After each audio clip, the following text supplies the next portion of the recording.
Mitch and Mark's redo room is the first room they delivered, the guest bedroom on level 2. The judges loved it, but thought there was too much going on. Well, this feels like a whole party Yes. of heroes in here. Yes. There are so many things to look at. I oversold the room. I went Yeah. too hard. That is money not needed to be spent. Yep. Unfortunately, they're going to run out of money. The block's second most cash-strapped couple, Tess and Luke, are also planning some big changes. They're removing the dining table from their kitchen to make a bigger lounge area and are redoing their formal lounge, transforming it into a formal dining room. We feel like we might get better scoring from the judges for doing a big dining space because no one has a dining space yet.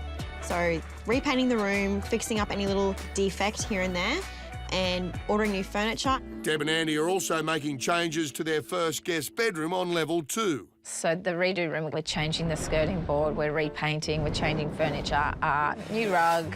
Yeah, just trying to layer it up a bit and make it feel a bit Just more vamp it. complete. First on the to-do list is extend the island bench and swap out the gas cooktop for an induction unit with a downdraft vent so they can get rid of the range hood. The eyesore, the pimple will hopefully be removed from the building. It's kind of like squeezing it. Giant squeeze and it pops and it leaves. So that's going. They're also going to move the oven and coffee machine to open up the niche for more prep space. The good thing is that Kinsman is doing most of it. The only thing we have to do is get rid of this ourselves and plaster and get new lines.